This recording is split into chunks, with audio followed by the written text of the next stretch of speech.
මේක කතා කරන 2003 අවුරුද්දේ ඉඳලා. මොකද 2003 අවුරුද්දේදී එවකට අග්‍රාමාත්‍යවරයා හිටපු රනිල් වික්‍රමසිංහ මහත්මයා තමයි ඉලෙක්ට්‍රෝල් රිෆෝම්ස් විය යුතුයි කියලා තේරීම් කාර්ක සභාවක් පත් උනේ. මම හිතන්නේ එදා ඉඳලා මම තිස්ස විතාරණ සර්ත් එක්කත් හුඟක් බොහොම ළඟින් වැඩ කරා. දැන් අද වෙනකොට 2020 වෙලා අවුරුදු දැන් අපි 17ක් විතර වගේ ගත කරලා තියෙනවා. සුළු වෙනස් කිරීම අත්දැක බැලීම් කරලා තියෙනවා. සමහර ඒවා ෆේල් වෙලා තියෙනවත් කියලා හිතෙනවා. but I think as a whole අපි කවුරුත් හිතනවා මේ ඉලෙක්ට්‍රෝල් සිස්ටම් එකේ මොනවාම හරි වෙනසක් විය යුතුයි කියලා. අර කන්ස්ටිටියුෂන් එක වගේ තමයි. මේ දෙකම අපි කතා කරනවා. තාම අපි හරි තැනකට අපිට ආවේ නැහැ. I think due to very lot of reasons අපේ තියෙනවා. දැන් අපි methodologies මොනවා develop කරගෙන ආවත් දැන් this 2020 election results දිහා බලපුවාම I am also in a very confused state. දැන් මටත් මේක හරි අමාරුයි තැනකට දාගන්න. මොකද අපි පාර්ලිමේන්තුවට ගිහිල්ලා මේක ඉදිරිපත් කරපුවාම හැම කෙනෙක්ම එක අහන ප්‍රශ්නයක් තමයි මේ අලුත් ක්‍රමයේ දාපුවා මාව පාර්ලිමේන්තුවට පත් වෙයිද කියලා. Everybody is asking the same question. ඒක හැම පක්ෂයකම කෙනෙක් අහනවා. එතකොට අපිට ඒකට උත්තරයක් දෙන්නත් ඕනේ. but හැබැයි මේ result එකම existing result එකම තියෙන්න නම් අලුත් method එකක් ගන්න අමාරුයි. So then you can't have the same results by using two different methods. ඒක scientifically ඒක කොහොමත් වෙන්නේ නැහැ. පොඩි හරි change එකක් කරපුවාම definitely the end results going to be change. ඉතින් ඕක තමයි අපිට තියෙන ලොකුම issue එක. මේ 47 වෙනි ඉඳලා අපි කතා කරන්නේ ඔය FPP system කියන එකනේ. ඔය හැමෝම හරි ආසයි කොට්ටාස മന്ത്രി කතා කරනවා. හැබැයි FPP එකේ තිබ්බ biggest issue එකක් උනේ 77 election result එක. ඒකේ nearly 30% විතර වගේ ගත්ත SLFP එකට seats 8යි ආවේ. දැන් කවුරු මම හැමදාම මේක කියනවා කවුරු මොනවා කිව්වත් සමානුපාතික ඡන්ද ක්‍රමය තුල එක හොඳ ලක්ෂණයක් තියෙනවා. ඒ කියන්නේ ගන්න ඡන්ද ප්‍රතිශතයත් එක්ක മന്ത്രിවරු සංඛ්‍යාව යම්කිසි ආකාරයකට හරි පිළිඹු වෙනවා. ඉතින් ඒක තමයි ඒකේ තියෙන ස්ට්‍රෙන්ත් එක. හැබැයි FPP එකේ ඊට වඩා වෙනස්. FPP එකේදී මේ තියෙන්නේ හුඟක් පොඩි ආසන තියෙන්නේ. ඒතකොට ඒ ආසනයේට മന്ത്രിවරයෙක් ඉන්නවා. දැන් අපි අපේ පාර්ලිමේන්තුවේ ආරම්භ බලපුවා මේ ක්‍රම දෙකටම ප්‍රැක්ටිස් වෙච්ච අය ඉන්නවා. දැන් මේකත් එක අතකට අපිට ඩිස්ඇඩ්වාන්ටේජ් එකක් අලුත් මෙතඩොලොජිස් වල යනකොට මොකද ගොඩක් අවුරුදු 60 පැන්න අය කියලා ගත්තොත් මේගොල්ලන්ට ලොකු අත්දැකීමක් තියෙනවා මේ FPP සිස්ටම් එක කාලේ මේක හොඳයි කියලා වගේ අදහසක් තියෙනවා.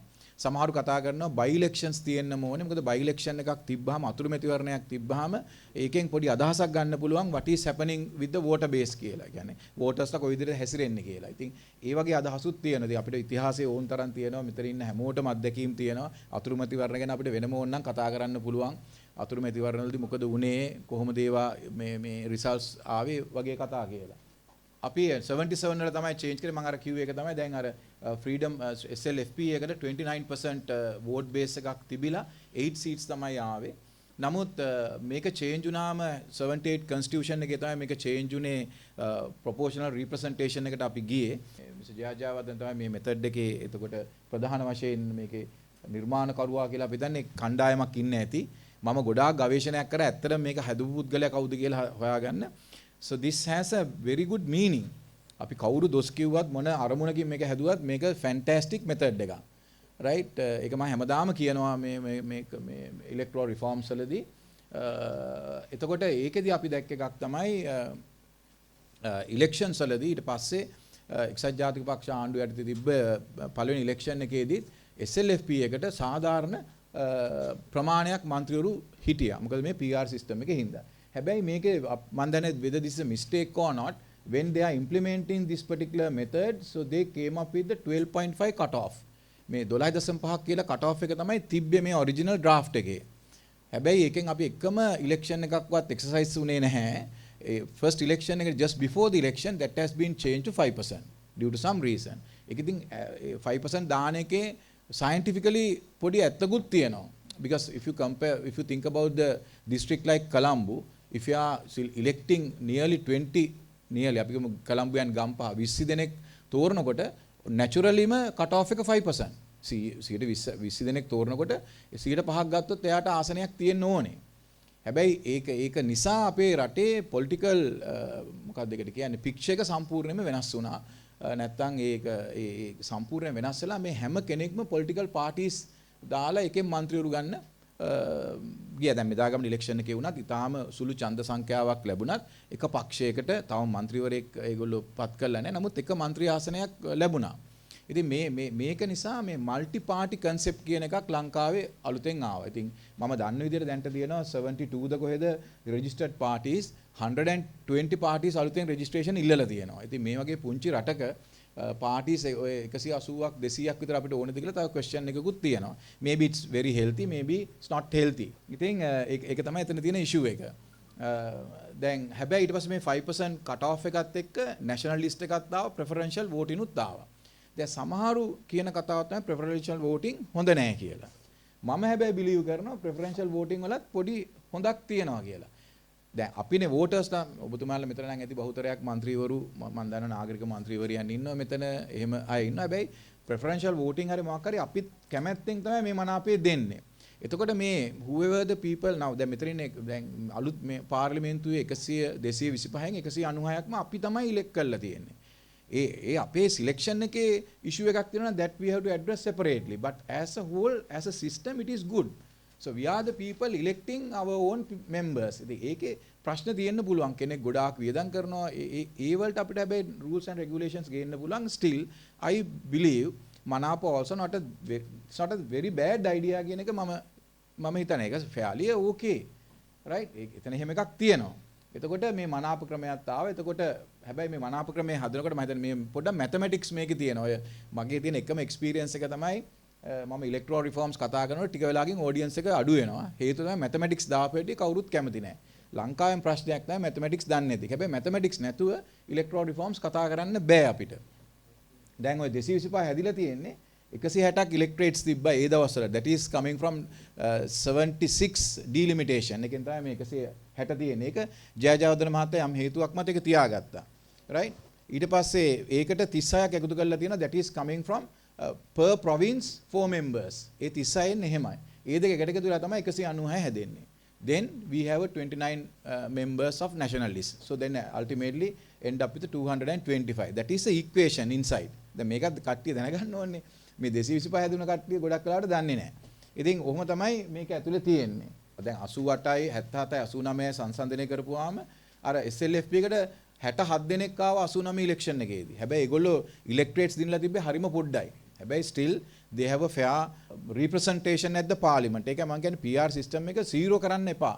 කරන්නත් බෑ. කරපුවාම අපරාධයක්. ඒකේ representation එකේ issue එකක් වෙනවා කියන තමයි මගේ අදහස. ඒ අනුව තමයි අපි 2009 දී ෆස්ට්ම මේ ඉලෙක්ට්‍රෝ මේ 2007 දී ඉන්ටරියම් රිපෝට් එකක් ගත්තා. මේ ඉලෙක්ට්‍රෝන රිපෝට් එක මත ඉඳගෙන තමයි 2012 local government election act එක හැදුවේ. හැබැයි act එක 2016 and 17 amendments වලින් තමයි පොඩ්ඩක් ප්‍රශ්නයක් ඇති කරගත්තේ. මෙතන ඉන්නවා කීර්ති තෙන්නකෝන් මහත්මයාත් අපි දෙන්න මම හිතන්නේ මේක හදන වෙලාවෙත් කිව්වා මේ සමහර changes කරන්න එපා. මේක mathematics අනිවාර්යයෙන්ම we are asking for a trouble කියලා. ඒ වගේම ඉලෙක්ෂන් එක 2018 ඉලෙක්ෂන් එකකින් අපි හිතපු තරම් රෝසි පික්චර් එකක් ආවේ නැහැ. ගොඩාක්ම හැදිච්ච local bodies ඔක්කොම හරිම stable නැහැ. stability එකක් ඒක තිබ්බේ නැහැ. ඒක ලොකු ප්‍රශ්නයක්. ඉතින් සමහරු මේ stability ගැන වාද කරනවා. what do you mean by a stability කියලා. සමහරු මම නම් හිතන්නේ මගේ දර්ශනය නම් stability කියලා කියන්නේ අපි ප්‍රජාතන්ත්‍රවාදයේ හිතනවා නම් එක පක්ෂයක් වැඩිපුර දිනා ගැනීම stability කියන එක තමයි මම හිතන්නේ. හැබැයි තව කට්ටියක් stability කියලා කියන්නේ කට්ටියක් එකට එකතු වෙලා හදන කණ්ඩායමත් stable කියලාත් කියනවා. ඉතින් that we don't know which one is better කියන එක. මේ දෙකෙන් මොකක් හරි එකක් නේ හොඳ වෙන්න ඕනේ. දෙකම හොඳ වෙන්න බෑ. ඉතින් ඒකටත් සමහරු කියන හැබැයි what they have done මේකේ මේ 5% cut off එක අයින් කරා. දැන් ඔය mixed member representation තමයි අපි කතා කරන්නේ. ඒ කියන්නේ අපි electorates උත් තියාගන්න කැමති, PR එකක් තියාගන්න කැමති. ඒක new method එකක්. It's called mixed member representation. MMR කියලා අපි කියන්නේ. දැන් MMR එකේ තියෙන්නේ PR එක වැඩි වෙන්න හැදෙන බොඩි එක ස්ටේබල් නැහැ. PR එක අඩු වෙන්න තමයි ස්ටේබල් බොඩි එකක් අපිට හදාගන්න පුළුවන් වෙන්නේ. එතකොට අර කරපු අපි වැරද්ද තමයි 30% තිබ්බ PR එක 40 වලට වැඩි කරා. I think it's a mistake for me. මොකද PR එක වැඩි වෙනකොට අනිවාර්යයෙන්ම පෙරදිච්ච කණ්ඩායම් වලටත් ඉහළ representation එකක් එනවා. Multi party system එකේදී ඒක හොඳ වෙන්න පුළුවන්. The same time we have to run the local bodies or local governments or parliament or whatever it is. ඉතින් ඒක නිසා මේ mathematically මේ imbalance එක ආවේ ඒකයි. ඒකේ 25% women representation එකක් ගත්තා. මේ hangover system එකක් කියලා අලුත් mathematical model එකක් ගෙනාවා. From day one introduce කරනකොට මම ඉඳන් කිව්වා මේක කරන්න එපා. You are asking for a trouble කියලා. හැබැයි අපි ඔය තරම් ඒ වෙලාවේ ගණන් ගත්තේ නැහැ. මහින්ද දේශප්‍රිය මහත්මයාත් මම මෙතන එතුමා නැහැ. එතුමත් කො නෑ ඉන්න මල්ලි ඇත්තටම මේකේ ප්‍රශ්නකුත් නැහැනේ කියලා කිව්වා. ඉතින් then we said it's okay කියලා. හැබැයි පස්සේ උනේ local bodies වල unnecessary amount එකක් තව MPs ලා ආවා. ඉතින් ඒක නිසා ඉදිරි කාලෙකදී මොන හරි මේකේ change එකක් කරනවා නම් මම හිතන්නේ මේ hangover එක අයින් කරලා PR එක 30% කරොත් I think we are fine. කියන මතය තමයි මම ඉන්නේ. ඉතින් මම දන්නේ ඒක පාර්ලිමේන්තු එක ඩිසිෂන් එකක් ගන්න ඕන එකට මේක තමයි අර මම ඔය කතා කරේ තියෙන ප්‍රශ්න අපිට. හැබැයි ඇඩ්වාන්ටේජ් එකකුත් තියෙනවා. ඒකෙත් ප්‍රශ්න ඇති ඕනේ තරම්. මේ වෝට්ස් වලට කොහොමද MP ව තේරුවේ? වෝඩ් එකෙන් කවුද දින්නේ? So there are so many issues. That's all our political issues. නැත්තම් අපේ පාර්ටි ලීඩර්ස්ලා කරන වැරදි නිසා එන issues ඒවා. So we are not responsible for that. අපි කරන්නේ method එකක් අපි කියලා දෙනවා. ඒ method එක develop කරාට පස්සේ ඒකේ selections කරන්නේ party leadersලා නැත්තම් secretaries-ලා elections කරන්නේ අපි votersලා. ඉතින් එතන confusions එන්න පුළුවන්. But as a whole I think it's a fairly decent method. දැන් ඔතන තමයි අපි ඉන්නේ. එතකොට මේ මම අර කිව්වෙත් මේ කතාව තමයි මේ hangover එක අයින් කරා නම් හුඟක් වෙලාවට අපිට මේ ප්‍රශ්නේ විසඳ ගන්න පුළුවන් local bodies වල. නමුත් මම ඒක තමයි මේ ඉස්සර කිව්වේ මේ 2008 දී දිනපු කට්ටිය පරදිනවා. පරදිච්ච කට්ටිය දිනන මෙතඩ් එකක් මේක. ඒක එච්චර හොඳ නෑ කියලා. දැන් අපි ඉන්නේ මෙන්න මෙතන. So parliament election එක ගැන තමයි දැන් අපිට හැමෝටම ප්‍රශ්නේ තියෙන්නේ. අපි කොහොමද මේ new method එකක් parliamentary elections වලට හොයාගන්නේ කියලා. මොකද අපි දැන් දන්නවා අපි 196 district MPs ලා හොයාගන්නවා 5% cut off එකක් එක්ක. එතකොට මේ සමහරු දැන් කතා කරලා මම දැක්ක I don't know whether it's true or not මේ cut off එක තව ටිකක් වැඩි කරා නම් හොඳයි කියලාත් පොඩි මේ දවස්වල මම දැක්ක face out වෙලා තිබ්බ idea එක at least to bring this up to 8% කියලා. but මම දන්නේ නැහැ අපිත් එක්ක නම් එහෙම සාකච්ඡාවක් කොහෙකවත් ගියේ නැහැ. සමහරකට කෙනෙක්ට එහෙම හිතෙන්න පුළුවන්. but still ඒකේ එහෙම අදහසක් නැහැ. මොකද ඔය British method එකේ තියෙන ඔය අපේ FPP එකේ ගන්න එකක් තමයි අපි කියන්නේ 1/8. ඒ කියන්නේ 12.5 ගන්න ඕනේ minimum percentage එකක් for the electoral MPs. නැත්තම් එයාගේ අර අපේ cancel වෙනවා කියලා concept එකක් තියෙන එක අපිත් ඒක implement කරලා තියෙනවා ශ්‍රී ලංකන් parliament එකේ. නැත්තම් local bodies වල හැමතැනම. ඊළඟට 29 national MPs ලා ඉන්නවා. දැන් අපි ඔය electoral reforms පටන් ගත්ත දවස්වලදී අපි එක දෙයක් තමයි හිතුවේ මේ 225 කියන එක තව වැඩි කරන්න හොඳ නෑ කියලා. ඒක මම හිතන්නේ අපි principle එකක් විදිහට අපි agree වුණා හොඳ නෑ කියලා. දැන් නම් සමහරුන්ගේ අදහස් තියෙනවා 78 වල තමයි මේ 225 ආවේ මේක චුට්ටක් වැඩි කරලා හරි හොඳ method එකක් හදාගන්න පුළුවන්ද කියලා. that I don't know. ඉතින් මට ඒක තේරෙන්නේ නැහැ. ඒක පාර්ලිමේන්තුවෙන් හරි කවුරු හරි අපිට කියන්න ඕනේ. So right, the correct number is 235 45 or maybe 225 is fine කියලා.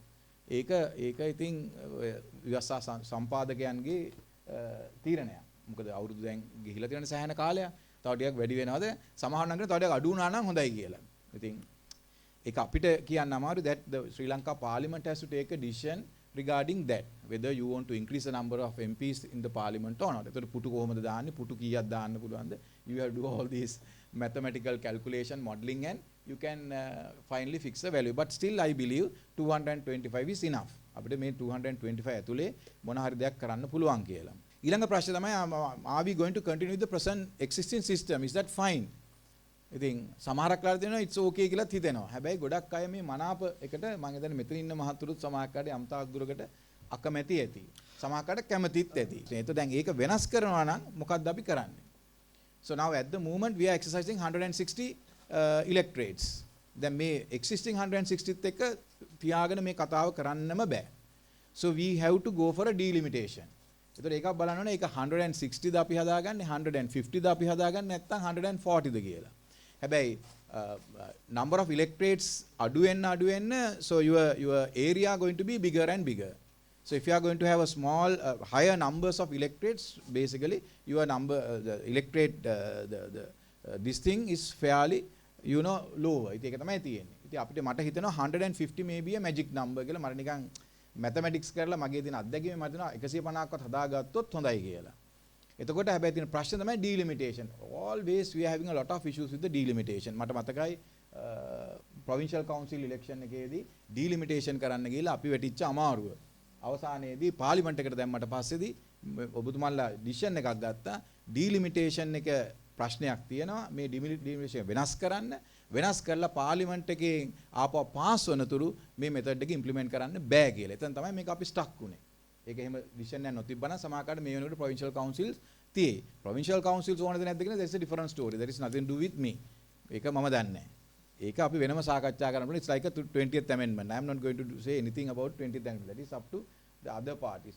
එතකොට දැන් මේක තමයි අපිට තියෙන ප්‍රශ්නේ. ඉතින් මෙන්න මේ වගේ අපිට දැනකට යන්න පුළුවන්. 140 આવත් අපි මේ interim report එකේදී අපි කරේ 140 70 and 15 national list කියලා. ඉතින් සමහර national list එක මදි කිව්වා.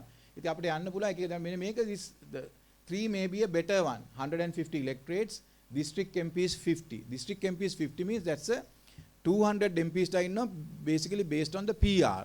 So you do the calculation. ඊට පස්සේ 150ක් අයින් කරලා ඉතුරු 50 දෙනා අපි තෝරගන්නවා PR නැත්නම් district MPs ට කියලා. It's almost like a local bodies වල තිබ්බ එකම තමයි. එතකොට තියෙන්නේ මේක 4න් 3යි 4න් 1යි. ඒ වගේ තියෙන හැබැයි but this is a good number. national list එක 25ක් කරගත්තොත් අපිට මේ 225 ඇතුලේ ඉන්න පුළුවන් කියලා මට හිතෙනවා. අපි ගත්තොත් 150යි 50යි කියලා අපි බෙදා ගත්තත් දැන් පොළොන්නරුව වගේ district එකකට ගියපුවාම මේ මෙදාගම result එක මම කියන්නේ ඒකේ තියෙන electorates 3යි තියෙන්නේ. නිකම් මම අපි තුම ඇසිඩිස් ඒ electorates 3ම තිබ්බත් the district MPs ලා දෙන්නෙක් එනවා. දැන් මෙදාගමන ආපු voter percentage එක අනුව දිනපු පාටි එකට SLPP එකට MPs ලා 4 දෙනෙක් ආවා. SJB එකට ආවේ එක්කෙනයි. දැන් මේක අපි කොහොමද බෙදාගන්නේ? දැන් මෙතන පොඩි ඔන්න එතකොට අපිට කියන කියන්නේ straight forward electoral MPs ලා දිනන කට්ටිය විතරක්ම ඒ පාටිකට දීලා මේ කාරණේ කරන්න බෑ. අපි මුලින් යෝජනා කරේ එහෙමයි. දින්න කට්ටියට ඒ ටික විතරක් දෙනවා. පෙරදිච්ච අයට අර පෙරදිච්ච ආසන ටික තියලා තියෙනවා. So 150 for the winners, 50 district MPs for the whoever the losers. මේ වචනට ගොඩක් වෙලාට MPs ලා කැමති නැහැ losing කියන එකට loser කියනවල. හැබැයි still I am using the losers. හැබැයි දැන් පේන විදිහට එහෙම losers ලට විතරක් ඒ ටික තියලා බෑ. because winner also at a very high level. ඉතින් මේ ප්‍රශ්නයට අපිට සිදුම් දෙන්න වෙනවා. ඒ නිසා තමයි දැන් මට නිකන් හිතන දේ තමයි මේ මම නිකන් අදහස් කීපයක් ගත්තා පොළොන්නරුවේදී මොකද උනේ 2015 ඉලෙක්ෂන් එකේදී 2020 ඉලෙක්ෂන් එකේදී දෙකේ මොකද උනේ කියන එක. එතකොට දැන් voter loser යන්තම් පරදින්නේ මේ සිස්ටම් එක හරිම ලේසි ඉම්ප්ලිමන්ට් කරන්න. දෙන්න 50-50 යනකොට හරි ලේසි. 3ක් දෙනවා දිනන එක්කෙනාට 2ක් දෙනවා පරදින එක්කෙනාට. So then the system is very easy and open. හැබැයි 75-25 ආවම 4ක් දෙන්න ඕනේ විනර්ට. So that means අර ලූසර්ට තියලා තිබ්බ පෝෂන් එකනොත් යම්කිසි ප්‍රමාණයක් විනර්ට දෙන්න වෙනවා. ඉතින් අපිට මේක මට දැනෙන විදිහට දැන් ගොඩාක් මේ changes කරන්න හරි අමාරුයි. ඒ අමාරුවේ නිසා අපිට කරන්න වෙන්නේ existing calculation එක as it is අපි තියාගන්නවා. මට හිතෙන දේ නම් ඒකයි. existing calculation එක කියන්නේ one bonus system එක අපි එහෙමම තියාගෙන ඒක district basis අපි මේක apply කරනවා. Then it's a very straightforward one. එතකොට electorate එකක් දින්නම් so this I am talking about the new electorates of 150 or 160 or 140 what it is a number set by the parliament අපිට එහෙම හිතන්න වෙන්නේ අපි මේකට එන්න වෙන එකකතාවය. ඒතර එතනෙන් electorates ටික දුන්න කට්ටියට දින්න කට්ටියට ඒක අය පත් කරලා ඉතුරු 50 දෙනා හෝ 60 දෙනා අර calculation එකට අනුව ඒ parties වලට බෙදලා දෙනවා. දැන් මට ආයෙත් ප්‍රශ්නයක් ඇවිල්ලා තියෙනවා. දැන් මමත් පොඩ්ඩක් confuse කිව්වේ ඒකයි මේක. දැන් අපි ගත්තොත් එහෙම මහනුවර ඔබතුමාලගේ ලැයිස්තුව අරගත්තොත් දැන් අපි හිතමුකෝ මහනුවර සීට්ස් ඔක්කොම පෙරදුනා කියලා වෙලා මේ ඔබතුමාලගේ පාටි එක පෙරදුනානේ. ඒතකොට දැන් මනාප ක්‍රමයෙන් ඇවිල්ලා තියෙන්නේ මෙන්න මේ 4 දෙනා තමයි ඇවිල්ලා තියෙන්නේ. ඒක we have voted, we means the whoever the voters voted and elect them.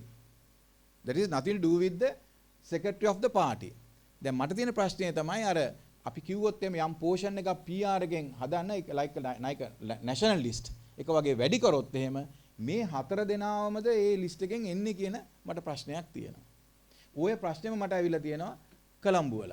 ඒ කියන්නේ දැන් අපිට මෙතන පොඩි ප්‍රශ්නයක් ඇවිල්ලා තියෙනවා. අපි 160 හරි 50 හරි ඉලෙක්ට්‍රේට්ස් හැදුවායින් පස්සේ ඒකේ winner very clear. whoever the winner එයා යනවා. දැන් අපි මේ ඇත්තටම යෝජනා කරන්නේ national list එක වගේ එක තව ටිකක් ලොකු කරලා ඒක පාටි එකට බාර දෙනවා. ඔබතුමාලට දැන් තියෙනවා ආසන 35ක් නැත්නම් 50ක්.